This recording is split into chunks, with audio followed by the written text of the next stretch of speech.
Hi friends, welcome to மிஸ் ஆஃப் மன். இன்றைக்கி நம்ம சேனலில் 2025ஆம் ஆண்டுடைய லாஸ்ட் சூரிய கிரகணம் பற்றின வீடியோ தான் பார்க்க போகிறோம்.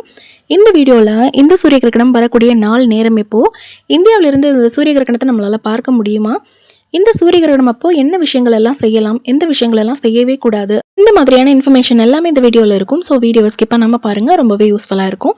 சூரிய கிரகணம் அப்படின்னா சூரியன், சந்திரன், பூமி இது மூணுமே ஒரே நேர்கோட்டில் சந்திக்கும் பொழுது, குறிப்பாக அமாவாசை தினத்தில் தான் இந்த சூரிய கிரகணமானது வரும். சூரியனுக்கும் பூமிக்கும் நடுவில் சந்திரன் வரும்பொழுது சூரிய ஒளியானது பூமி மேலே படாத வண்ணம் சந்திரன் மறைச்சிடும். இந்த ஒரு நிகழ்வை தான் சூரிய கிரகணம் அப்படின்னு சொல்கிறோம். இப்போ வரக்கூடிய இந்த சூரிய கிரகணம் பார்த்தீங்கன்னா ஒரு பகுதி சூரிய கிரகணம். அதாவது பகுதியளவு அந்த சூரிய ஒளியை தான் பூமி மேலே படாத வண்ணம் இந்த சந்திரனானது மறைக்க போகுது. இதை தான் நம்ம பகுதி சூரிய கிரகணம் அப்படின்னு சொல்கிறோம். 2025ஆம் ஆண்டுடைய இறுதி சூரிய கிரகணம் வரக்கூடிய நாள் நேரம் என்ன அப்படின்னு பார்த்தீங்கன்னா செப்டம்பர் மாதம் 21ஆம் தேதி இரவு 10:59 மணிக்கு தொடங்கி மறுநாள் அதாவது செப்டம்பர் 22 அதிகாலை 3:23க்கு இந்த கிரகணமானது முடிவடையும். இந்த கிரகணத்துடைய உச்சக்கட்ட நேரம் எப்போ அப்படின்னு பார்த்தீங்கன்னா 1:11 இந்த கிரகணமானது ரொம்ப உச்சக்கட்ட நிலையில் இருக்கும். கிட்டத்தட்ட 4 மணி நேரம் 24 நிமிடங்களுக்கு இந்த கிரகணமானது நீடிக்குது. இந்த கிரகணத்தை இந்தியாவிலிருந்து நம்மளால் பார்க்க முடியாது. ஏன்னா இந்த கிரகணம் நிகழும்போது நமக்கு இந்திய நேரப்படி பார்த்தீங்கன்னா இரவு நேரம் அப்படிங்கிறதுனால இந்த சூரிய கிரகணத்தை நம்மளால் பார்க்க முடியாது. பட் உலக அளவில் இந்த சூரிய கிரகணமானது நிகழத்தான் போகுது. அவை கிரகணத்தப்போ கதிர்வீச்சுகள் ரொம்பவே பயங்கரமாக வீரியமிக்கதாக இருக்கும். குறிப்பாக சூரிய கிரகணத்தில் அதிக அளவு கதிர்வீச்சு வெளியாகும். கிரகணத்தப்போ நம்ம செய்யக்கூடாத விஷயங்கள், செய்ய வேண்டிய விஷயங்கள் அப்படின்னு பார்த்தோம்னா, ஃபஸ்ட்டு தேவையில்லாமல் நம்ம வெளியே சுற்றக்கூடாது. ஏன்னா தேவையில்லாமல் நம்ம வெளியே சுற்றும் போது அந்த கிரகண கதிர்வீச்சுகள் நம்ம தாக்கிறதுக்கு நிறைய வாய்ப்பு இருக்குது. இன்னும் குழந்தைகள் கர்ப்பிணிகளாக இருக்கும் பட்சத்தில் கண்டிப்பாக நம்ம வெளியே போகிறத அவாய்ட் பண்ணிக்கணும்.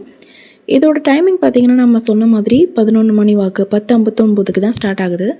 3:23க்கு முடியும். இந்த குறிப்பிட்ட நேரத்தில் நம்ம தூங்குற நேரம் அப்படிங்கிறதுனால நம்ம அவுட்டிங்லாம் போக மாட்டோம். சிலர் நைட் டைமில் தான் ஷாப்பிங் போகிறது, அவுட்டிங் போகிறது, பீச் போகிறது இந்த மாதிரிலாம் பண்ணுவாங்க. அதெல்லாம் கொஞ்சம் அவாய்ட் பண்ணிக்கோங்க. இன்னும் சிலர் வீட்டில் ரெஸ்ட் ரூம் எல்லாம் வீட்டுக்கு வெளியில் கட்டி வச்சுருப்பாங்க. அப்படி இருக்கும்போது நிறைய பேர் பயந்துட்டு போகாமல் இருப்பீங்க. ப்ரெக்னென்சியில் இருக்கும்போது கண்டிப்பாக இந்த மாதிரி யூரின் மோஷன்லாம் நீங்கள் ஹோல்டு பண்ணக்கூடாது. ஸோ வீட்டுக்கு வெளியில் கட்டி வச்சுருந்தாலும் நீங்கள் ஷாலோ அல்லது ஏதோ ஒரு க்ளோத் வச்சு கவர் பண்ணிட்டு நீங்கள் போயிட்டு யூஸ் பண்ணிட்டு வரலாம்.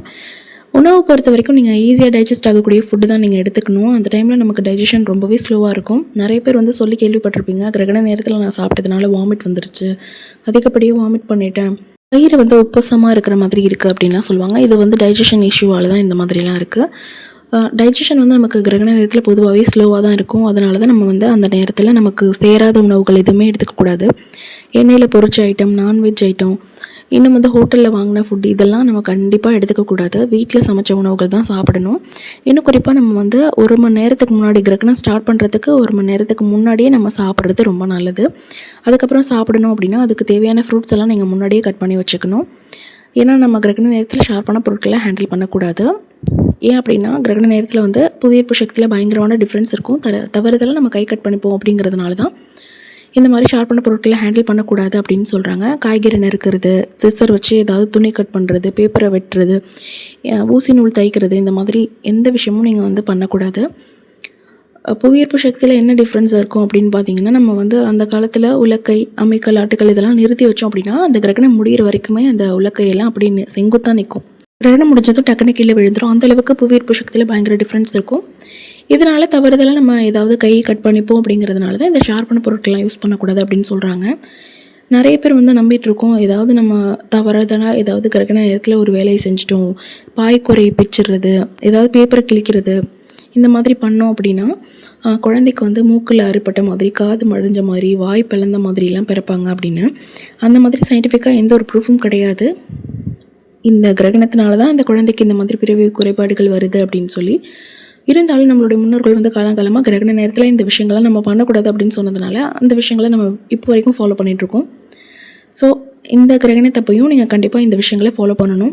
லேப்டாப் யூஸ் பண்ணலாமா, மொபைல் யூஸ் பண்ணலாமா அப்படின்னு கேட்டிங்கன்னா லிமிட்டடாக தான் யூஸ் பண்ணணும். லேப்டாப் மடியில் வச்சு யூஸ் பண்ணக்கூடாது. அதுலேருந்து பயங்கரமாக ஹீட் எமிட் ஆகும். மொபைல், லேப்டாப் எதுவுமே சார்ஜ் போட்டுட்டு யூஸ் பண்ணாதீங்க. ஏதாச்சும் எலக்ட்ரானிக் டிவைஸ் நீங்கள் சுவிட்ச் ஆன் பண்ணணுன்னா கை ஈரம் இல்லாமல் பார்த்துக்கோங்க. இந்த சின்ன சின்ன விஷயங்களை நம்ம நார்மல் டேஸ்ட்லேயும் கவனிக்க வேண்டியது தான். தூங்கலாமான்னு கேட்டிங்கன்னா தாராளமாக தூங்கலாம், எந்த இஷ்யூஸும் கிடையாது. நம்ம முடிச்சுட்டு இருந்தோம் அப்படின்னா தான் இந்த 4.5 மணி நேரம் எப்படி நம்மளை விட்டு போகும், கிரகணம் வந்திருக்கு, நமக்கு ஏதாவது ஆகுமா, நம்ம கர்ப்பமாக இருந்தோன்னா வயிற்றில் இருக்க குழந்தைக்கு ஏதாவது ஆகுமான்னு தேவையில்லாத சிந்தனைகள்லாம் இருக்கும், பயம் இருக்கும், நம்மளை சுற்றி ஒரு நெகட்டிவ் வைப்ரேஷனாகவே இருக்கும். இதெல்லாம் நம்ம போக்கிடணும், மனக்குழப்பங்கள் எதுவும் இருக்கக்கூடாது அப்படின்னா, நம்ம நிம்மதியாக தூங்கிட்டோம் அப்படின்னா இந்த மாதிரி எந்த இஷ்யூஸும் இருக்காது. உங்களுக்கு தூக்கமே வரல அப்படின்னா உங்களுக்கு பிடிச்ச புத்தகம் படிக்கலாம், அல்லது பிடிச்ச தெய்வத்தை வழிபடலாம். இந்த மாதிரி பண்ணும்போது மனசு வந்து ஆட்டோமேட்டிக்காக அமைதியாகிடும், ஆட்டோமேட்டிக்காக நமக்கு தூக்கமும் வந்துடும். இன்னும் நிறைய பேரோட கேள்வி என்னென்னா, கிரகணம் முடிஞ்சதும் நாங்கள் யூஸ்வலாகவே வீட்டை க்ளீன் பண்ணுவோம், தலைக்கு குளிச்சிருவோம் அப்படின்லாம் கேட்குறீங்க. கிரகணம் முடிகிற நேரம் பார்த்திங்கன்னா 3:23 அதிகாலை. அந்த நேரத்தில் போய்ட்டு நம்ம தலை குளிச்சுட்டு இருக்கிறதோ, வீட்டை டீப் க்ளீன் பண்ணுறதோ அதெல்லாம் பண்ண முடியாது. இன்னும் கர்ப்பிணிகளாக இருக்கும் பட்சத்தில் இந்த மாதிரி தேவையில்லாத வேலைகளை ஹெவி ஒர்க் பண்ணிகிட்டு இருக்கக்கூடாது. உங்கள் ரொட்டீனில் நார்மலாக நீங்கள் எப்போ குளிப்பீங்களோ அந்த டைமிங்கை ஃபாலோ பண்ணிக்கோங்க. வீடு எப்படி நார்மலாக க்ளீன் பண்ணுவீங்களோ அதே போலேயே நீங்கள் ஃபாலோ பண்ணிக்கலாம். ஹெவியாக எந்த ஒர்க்கும் இப்போ பண்ணணும் அப்படின்னு அவசியமே கிடையாது. இந்த வீடியோவில் நான் நிறைய இன்ஃபர்மேஷன் ஷேர் பண்ணியிருக்கேன். இதை தவிர்த்து உங்களுக்கு வேறு எதுவும் சந்தேகம் இருந்துச்சுன்னா மறக்காமல் கமெண்ட் செக்ஷனில் கேளுங்க, நான் ரிப்ளை பண்ணுறேன். இந்த வீடியோ பிடிச்சிருந்துச்சுன்னா நம்ம சேனலை மறக்காமல் சப்ஸ்கிரைப் பண்ணிக்கோங்க. தேங்க்யூ ஸோ மச் ஃபார் வாட்சிங்.